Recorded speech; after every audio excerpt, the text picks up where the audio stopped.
오늘 우리에게 주시는 하나님 말씀은 누가복음 4장 1절에서 15절 말씀입니다.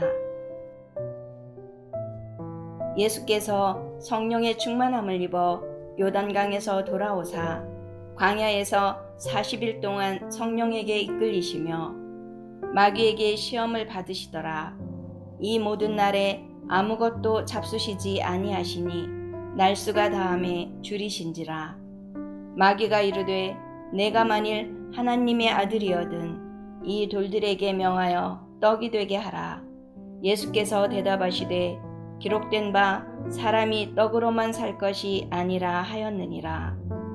마귀가 또 예수를 이끌고 올라가서 순식간에 천하 만국을 보이며 이르되 이 모든 권위와 그 영광을 내가 네게 주리라. 이것은 내게 넘겨준 것이므로 내가 원하는 자에게 주노라. 그러므로 내가 만일 내게 절하면 다 내 것이 되리라. 예수께서 대답하여 이르시되 기록된 바 주 너의 하나님께 경배하고 다만 그를 섬기라 하였느니라. 또 이끌고 예루살렘으로 가서 성전 꼭대기에 세우고 이르되 내가 만일 하느님의 아들이거든 여기서 뛰어내리라. 기록되었으되 하나님이 너를 위하여 그 사자들을 명하사 너를 지키게 하시리라 하였고 또한 그들이 손으로 너를 받들어 내 발이 돌에 부딪히지 않게 하시리라 하였느니라. 예수께서 대답하여 이르시되 주 너의 하나님을 시험하지 말라 하였느니라. 마귀가 모든 시험을 다한 후에 얼마 동안 떠나니라. 예수께서 성령의 능력으로 갈릴리에 돌아가시니 그 소문이 사방에 퍼졌고 친히 그 여러 회당에서 가르치심에 뭇사람에게 칭송을 받으시더라.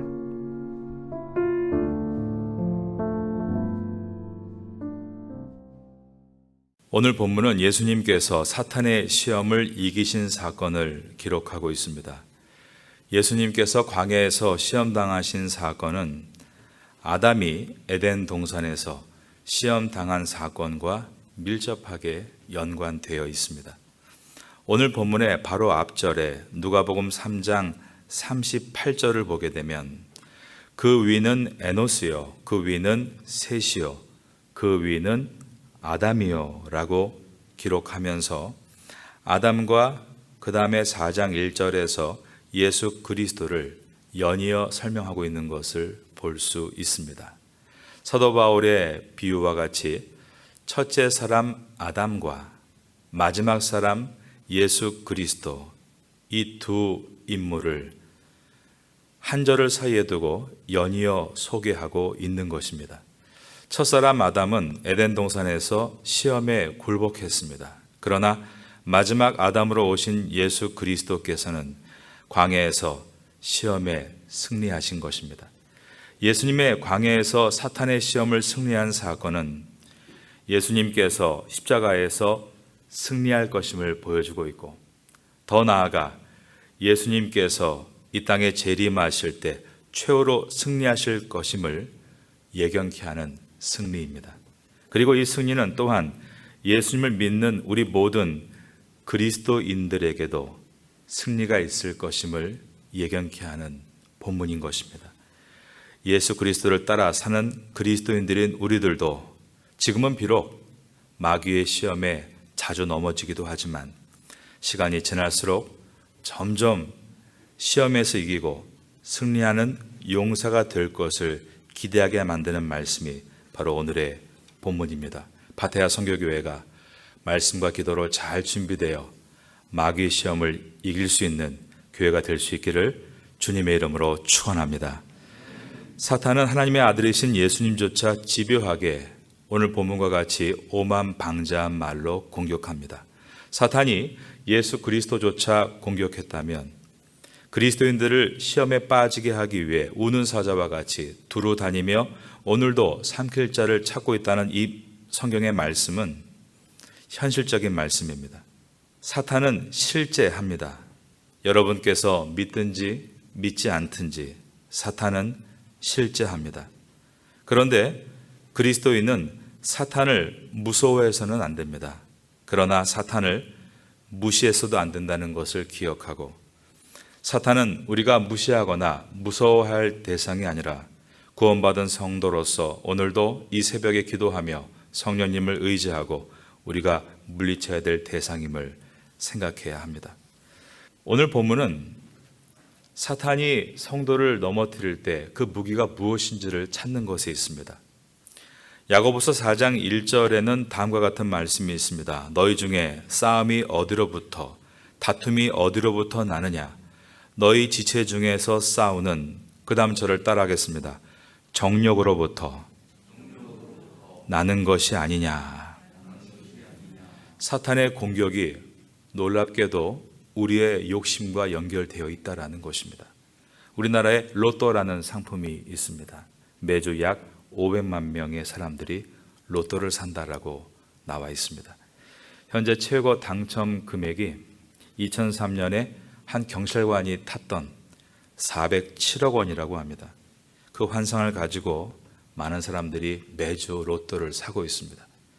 만일 여러분께 이러한 어마어마한 로또의 1등에 당첨됐다면 어떠십니까? 이런 말을 듣기만 해도 짜릿한 마음이 들 것입니다. 그런데 그것을 시험이라고 여길 수 있는 사람은 없다는 것입니다. 사실 돈과 명예와 권력은 중립적입니다. 그 자체가 악이라고 성경은 가르치지 않습니다. 그런데 문제는 돈과 명예와 권력이 주어졌을 때 교만해지지 않는 사람을 만나기 어렵다는 데 있습니다. 감당할 수 없는 큰 돈과 명예와 권력은 시험에 빠지게 만드는 것입니다.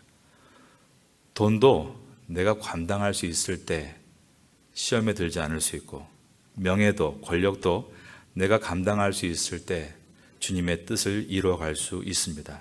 감당할 수 없을 만큼 주어질 때 그것은 오히려 그에게 재앙이 될 수 있다라는 것입니다.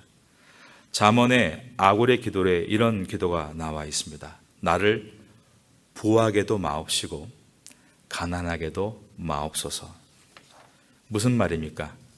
가난한 것도 시험이지만 부한 것도 시험이 된다는 뜻입니다.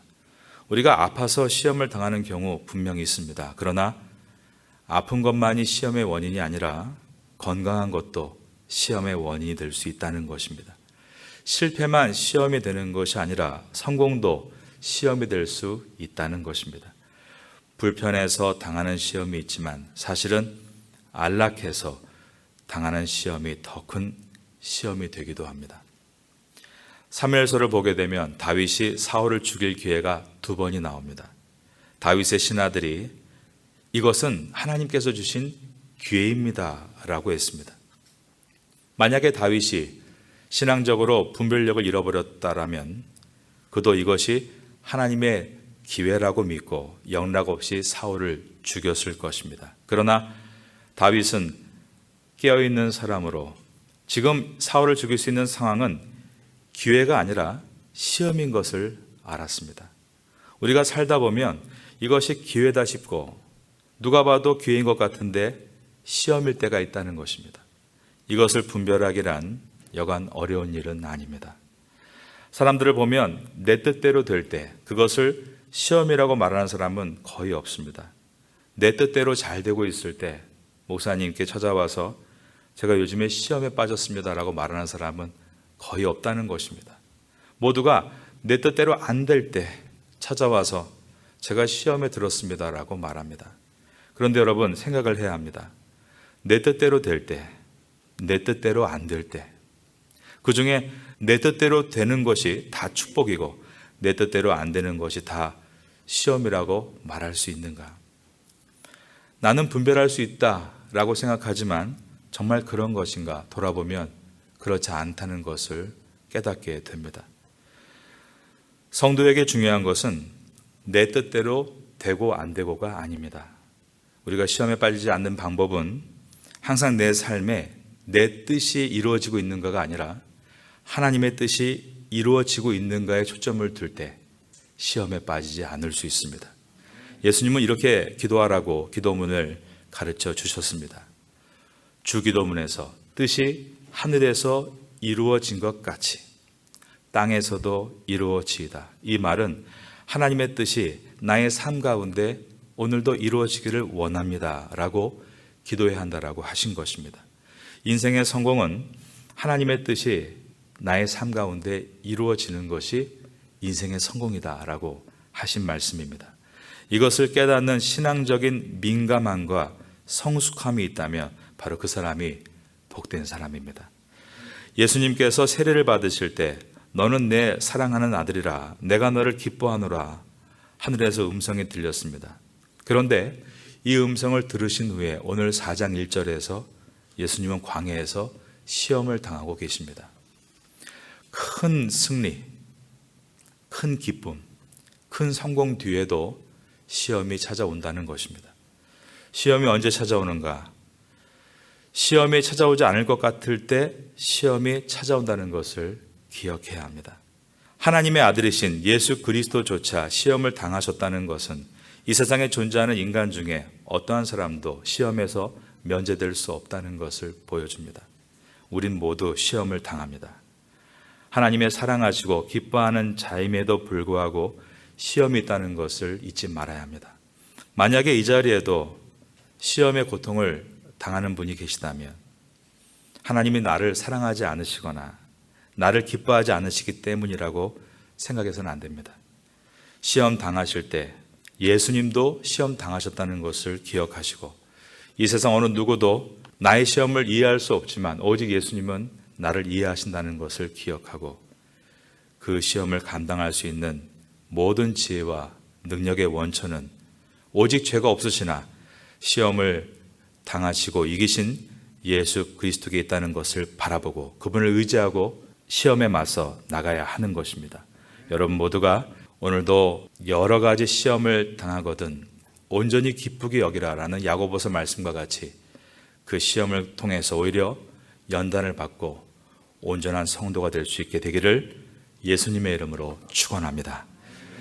예수님께서 시험 당하신 곳은 광야였습니다. 그러나 시험은 광야에만 있는 게 아닙니다. 에덴 동산과 같은 완벽한 곳에도 시험이 있었습니다. 다윗은 광야에서 시험 받았지만 사실 다윗이 시험에 넘어진 곳은 광야가 아니라 안락한 왕궁이었습니다. 왕궁의 옥상에서 시험에 빠졌습니다. 그가 왕이 되기 전에 거칠게 도망다니고 있을 때는 시험에서 이겼는데 오히려 왕이 된 후에 안락하게 정착했을 때 시험에 졌다는 것입니다. 환경이 나쁠 때만 시험이 있는 것이 아니라 환경이 좋아졌을 때 오히려 시험이 오고 그 시험에 이길 항체가 없어서 시험에 넘어지게 됐다는 것입니다. 시험 당했다는 말을 들을 때 주변 사람들은 흔히 말합니다. 기도를 안 해서 그렇다. 기도가 부족해서 그렇다. 물론 그런 측면도 있겠죠. 그러나 기도가 부족할 때만 시험 당하는 것이 아니라는 것입니다. 예수님께서 40일 동안 금식 기도하고 계셨습니다. 신앙적으로 최고로 격양된 순간이었습니다. 그런데 시험이 다가왔다는 것입니다. 저는 목회를 하면서 다른 사람이 나에게 계속 시험을 줍니다. 이런 탄식을 많이 듣는 것 같습니다. 분명 그런 경우도 있습니다. 그런데 반대로 내가 누군가의 시험이 될 수 있다는 것도 우리가 생각해야 한다는 것입니다. 가정에서도 부부관계에서도 생각해 보면 우리가 기도 많이 하면 시험을 안 주는 것 같지만 우리가 신앙이 높으면 시험을 상대방에게 주지 않는 것처럼 보이지만 항상 작은 불씨의 소지를 가지고 서로에게 아픔을 줄 수 있다는 것을 생각해야 합니다. 시험이 없는, 시험에서 면제된 사람이 없고 시험이 없는 장소도 없습니다. 가정에서도 시험이 있고 가정 밖에서도 시험이 있다라는 것입니다. 심지어 잠잘 때도 시험의 유혹은 찾아옵니다. 이와 같이 사탄은 집요합니다. 언제 어디서나 누구에게나 시험이 찾아온다는 것을 명심함으로 오늘 말씀에서 이 시험을 어떻게 이길 것인가를 우리가 깊게 살펴보아야 하는 것입니다. 성경에는 하나님이 주시는 시험도 있다는 것을 기억해야 합니다. 창세기 22장에 보면 하나님께서 아브라함을 시험하셨다라고 되어 있습니다. 어떤 내용이었나요? 아들을 번제로 드리라. 여러분, 자식을 번제로 드리라뇨. 이런 시험을 당하면 어떻게 하시겠습니까? 그런데 사탄의 시험과 하나님의 시험이 사실 명명백백하게 구별되는 것은 쉽지 않습니다. 영어 성경에는 하나님의 시험은 테스트다라고 되어 있고 마귀의 시험은 템테이션이라고 되어 있습니다. 그러나 어떤 것이 하나님의 시험인지 어떤 것이 마귀의 시험인지를 우리가 쉽게 구분하는 것은 매우 어렵다는 것입니다. 그러한 가장 적당한 예가 욥의 시험입니다. 분명 마귀의 시험이지만 욥의 입장에서 그것을 분간하기란 여간 어려운 것이 아니었다는 것입니다. 그런데 중요한 말씀이 있습니다. 신명기 8장 14절 이하에 보면 하나님께서 우리를 시험 당하도록 허락하시는 이유가 복을 주시기 위함이다라고 되어 있다는 것입니다. 사탄이 우리를 시험하는 것은 우리를 멸망당하게 하려고 시험합니다. 그러나 하나님은 그러한 다양한 시험을 통해서 오히려 우리에게 복을 주시기를 원하고 그 예가 욥이었습니다. 여러분 가운데 시험에 든 분 계십니까? 사업의 시험, 진로의 시험, 관계의 시험, 다양한 시험이 있습니다. 이것을 무조건 하나님의 시험이다라고 하나님께 원망할 것인가? 아니면 무조건 마귀의 시험이다 하고 두려워 탄식할 것인가? 그것이 아니라 우리가 모든 주권을 하나님께서 가지고 계시고 우리에게 이 시험을 허락하셨다는 것을 생각한다면 그 시험을 허락하신 분명한 목적이 있습니다. 그것은 성도로서 그 시험을 잘 이겨내므로 우리 안에 있는 믿음의 진보와 인격의 성숙과 승리할 수 있는 용사로 세우기 위한 하나님의 고귀한 뜻이 들어있는 것입니다. 그러기에 우리는 여러 가지 시험을 만났을 때 인내를 가지고 잘 이겨서 조금도 부족함이 없는 주님의 사람으로 준비되어가는 것, 이것이 하나님의 뜻입니다. 여러분 삶 가운데 이러한 은혜가 있게 되기를 다시 한번 축원합니다. 믿음으로 산다는 것은 무엇인가? 유명한 유진 피터스는 이런 말을 했습니다. 믿음으로 산다는 것은 시험을 받는 것이다. 저는 이 말이 맞다고 생각합니다. 종교개혁자 마틴 루터의 가장 가까운 친구였던 멜랑시톤이라는 신학자가 마틴 루터의 삶을 회상하면서 했던 말이 있습니다. 루터는 죽을 지경만큼 악마의 시험을 받았습니다.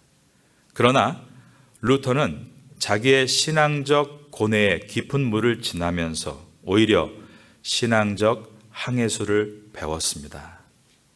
우리가 시험을 당하면 넘어질 것 같이 보이지만 오히려 시험을 당하면서 더 우리의 배는 돛을 높이 세우고 그 시험의 파도를 헤치며 더 멀리 항해한다는 것입니다. 루터는 그러므로 이렇게 말을 했습니다. 나에게는 스승이 셋이 있는데 첫째는 말씀이요, 둘째는 기도요, 셋째 스승은 이것을 기억해야 합니다. 시험이다라고 했습니다. 여러분, 시험이 우리의 믿음을 키우는 스승일 수 있다는 것을 생각할 때 우리가 시험 가운데 놓여 있을 때 그 시험의 높은 파고를 헤쳐나아가 신앙의 항해술을 더 깊게 배워갈 수 있다라는 것입니다. 마귀가 예수님을 시험한 목적은 예수님을 죄와 불순종에 빠뜨림으로 죄 없는 구세주로서의 자격을 박탈시켜서 구속의 계획을 망치려는 데 있었습니다. 마귀는 세 가지의 방식으로 예수님을 시험합니다. 첫 번째 시험을 보겠습니다. 4장 3절입니다. 마귀가 이르되 내가 만일 하나님의 아들이거든 이 돌들에게 명하여 떡이 되게 하라. 이 말은 돌을 떡으로 바꿔서 당신이 하나님의 아들인 것을 증명하라, 그런 단순한 말은 아닙니다. 돌을 떡으로 만든다, 이 정도는 사실 여타 다른 종교와 부속신앙에도 얼마든지 마술 같은 방법으로 눈을 속일 수 있는 일들입니다.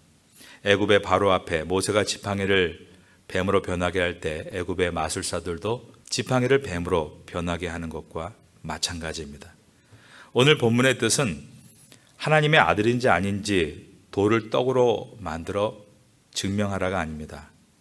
이미 마귀는 예수님이 하나님의 아들이심을 알고 있습니다.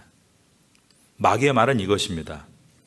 하나님의 아들인, 즉 하나님이 왜 광야에서 배를 곪고 있느냐는 것입니다. 당신은 돌을 떡으로 만들 수 있지 않느냐? 왜 할 수 있는 능력을 쓰지 않느냐는 유혹입니다. 예수님께서 돌을 떡이 되게 하지 않으신 이유는 성령께서 예수님을 광야로 인도하셨고 금식하게 하셨습니다. 즉 성령의 뜻이었습니다. 성령의 뜻은 성부의 뜻이기도 합니다. 예수님은 성부 하나님, 성령 하나님의 뜻에 부합하셔서 공생의 기간을 시작하면서 금식을 하고 계셨고 그러기에 떡을 입에 넣지 않으신 것입니다. 마귀의 유혹은 왜 너만 고달프게 배고프게 앉아있느냐? 왜 그 굶으라는 뜻에 순종하느냐? 즉 그의 유혹은 순종의 문제였습니다. 이때 예수님은 신명기 8장 3절의 말씀을 인용하셔서 유혹을 이기십니다. 4절입니다. 예수께서 대답하시되 기록된 바 사람이 떡으로만 살 것이 아니라 하였느니라. 병행 본문인 마태복음 4장 4절에는 이 내용을 사람이 떡으로만 살 것이 아니요 하나님의 입으로 나오는 모든 말씀으로 살 것이라 하였느니라. 신명기의 뒷부분까지 인용을 했습니다. 사람이 떡으로만 살 것이 아니요 떡으로만이라고 되어 있어서 이것이 한글 성경에서 나온 말인가 아니면 원문은 어떤가를 제가 살펴본 일이 있습니다. 아르토스가 떡이란 헬라어입니다. 이 문장은 아르토 몰 모노라고 되어 있습니다. 모노가 alone, 오직 하나란 뜻이죠. 그러니까 떡으로만 한글 성경이 아주 정확하게 번역을 한 것입니다. 그렇다면 사람이 떡으로만 살 것이 아니요 무슨 뜻인가? 예수님은 떡의 중요성을 부인하는 것이 아니라는 것입니다. 기독교의 신앙은 떡을 부인하는 종교가 아닙니다. 물질을 부정하는 종교가 아닙니다. 기독교의 신앙은 떡의 필요성을 부인하지 않습니다. 그런데 여기서 나온 말씀과 같이 떡을 우선시하는 종교가 아니라는 뜻입니다. 이것이 예수님의 말씀의 핵심입니다. 예수님께서는 너희가 무엇을 먹을까, 무엇을 마실까 염려하지 말고 먼저 순서죠. 그의 나라와 의를 구하라. 저는 이 자리에 계신 여러분들이 하나님의 나라와 하나님의 의를 생각하는 진심이 있다라고 알고 있습니다. 우리 모두가 이렇게 새벽에 나와 기도할 수 있는 이유는 그러한 진심이 있는 사람들이기 때문입니다. 하나님에 대한 의의 갈망이 있습니다. 그래서 새벽잠을 물리치고 이 자리에 앉아 있는 것입니다. 그런데 하나님의 나라와 하나님의 의를 위해 실제적으로 거기에 쓰여지는 것과 갈망은 좀 다른 것입니다. 오늘을 살면서 많은 크리스찬들이 하나님의 나라와 의를 목말라 하고 구하고 있음에도 실질적으로 그렇게 살지 못하는 이유는 한 가지입니다. 내일로 미루기 때문입니다. 실제 생각하고 갈망하는데 열매를 맺지 못하고 있다면 그 이유는 무엇인가? 사탄의 시험에 우리가 제대로 걸려든 것입니다. 사탄은 우리에게 항상 모두 포기하라고 유혹하지 않습니다. 항상 먼저를 포기하라고 유혹합니다. 하나님의 나라와 의를 추구해라. 얼마든지 해라. 그러나 먼저 너 먹을 것을 찾고 너가 입을 것을 찾고 네가 마실 것을 찾아라. 그리고 나서 그 다음에도 늦지 않다. 순서를 바꾼다는 것입니다. 먼저를 포기하게 만드는 것이 사탄의 전략입니다. 이것 때문에 우린 늘 무너집니다.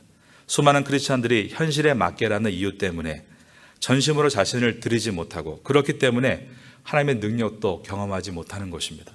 예수님은 광야에서 오병이어 떡 5개와 물고기 2마리로 남자 장정만 5,000명을 먹이셨습니다. 돌 하나를 떡 하나로 만드시는 능력이 아니라 수많은 사람들을 먹일 수 있는 능력의 하나님이십니다. 그런데 그분께서 돌 한 덩어리를 떡 한 덩어리를 만들지 않은 이유는 그때 그 광야에서는 수만 명에게 떡을 만들어 주시는 것이 하나님의 뜻이었고 지금 이 광야에서는 돌 하나도 떡으로 만들지 않는 것이 하나님의 뜻이었기 때문입니다. 오늘 본문이 주는 교훈이 바로 이것입니다. 떡이 아니라 먼저 주님의 뜻을 구하라. 떡이 중요합니다. 기독교가 먹이는 종교라고 할 정도로 떡이 중요합니다. 그런데 떡보다 중요한 것은 하나님의 뜻입니다.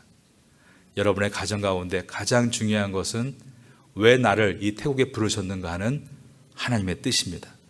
아무리 절박해도 설사 예수님과 같이 40일 굶어서 죽을지언정 정말 중요한 것은 하나님의 뜻이어야 한다. 이것이 예수님이 보여주신 40일의 금식입니다. 저도 이것에 대해서 자유롭지 못합니다.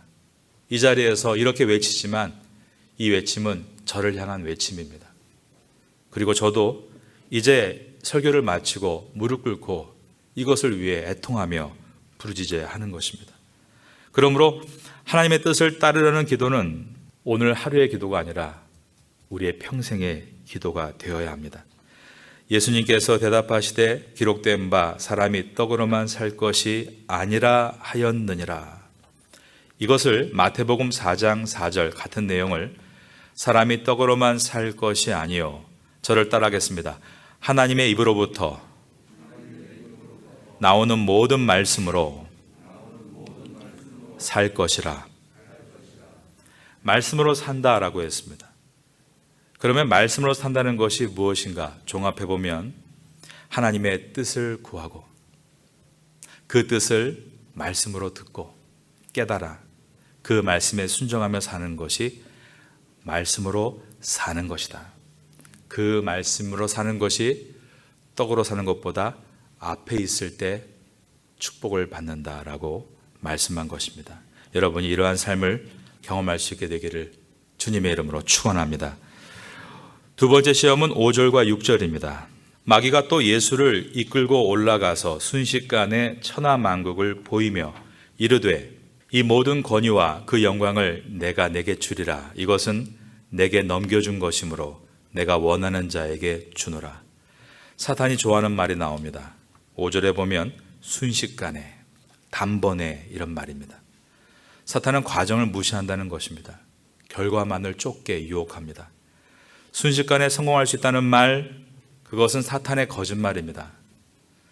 많은 사람들이 한탕주의로 빠져는 것을 우리가 개탄해야 합니다. 하나님께서 복을 주시는 것은 언제나 과정이 있다는 것을 성경에 말씀하고 있기 때문입니다.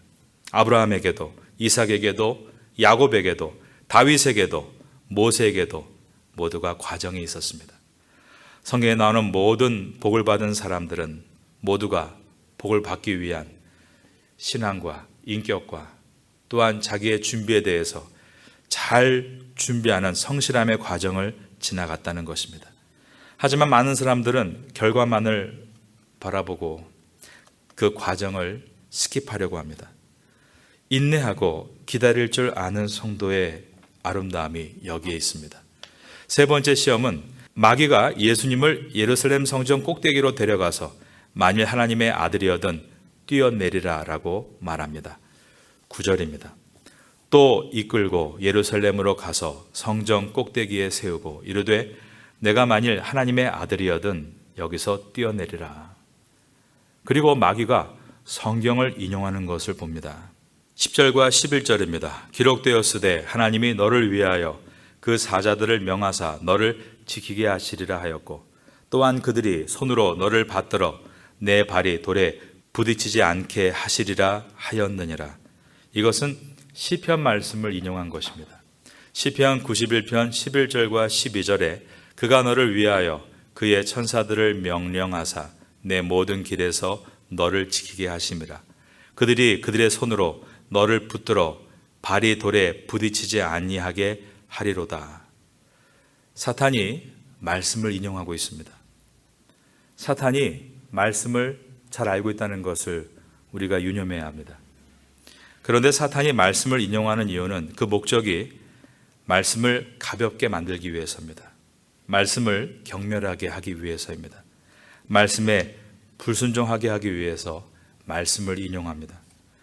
우리가 성경에 대해서 진중한 태도를 보이지 않으면 이러한 사탄의 시험에 빠지게 됩니다. 성경을 다 아는데도 그 말씀을 하나도 지키지 않는 것은 말씀을 경멸하고 있는 것입니다. 우리가 말씀을 읽을 때 두려운 마음으로 그 말씀을 대하는 이유가 우리가 자칫 이 말씀을 이렇게 가볍게 여기게 될 때 우리의 영적인 체질이 말씀을 재미삼아 인용하고 말씀을 오용함으로 신실함이 아니라 바리새인과 같은 외식의 사람으로 흘러갈 수 있기 때문입니다. 마귀가 예수님을 향해서 성전 꼭대기에서 뛰어내리라라는 것은 자기 과실을 자극하는 행위입니다. 그래서 말씀을 받을 때마다 더 겸손해야 하고 무언가를 깨달을 때 그것을 타인에게 자랑하듯 말하는 것이 아니라 그 보화를 내 영혼에 숨기고 내가 녹여내므로 말씀이 인격으로 나타날 때에만 우리는 말씀의 능력으로 살아갈 수 있게 되는 것입니다. 신앙이 시간이 지날수록 더 내실이 든든해지므로 마귀의 시험을 능히 이겨나갈 수 있는 용사가 되시기를 마지막으로 예수님의 이름으로 축원합니다.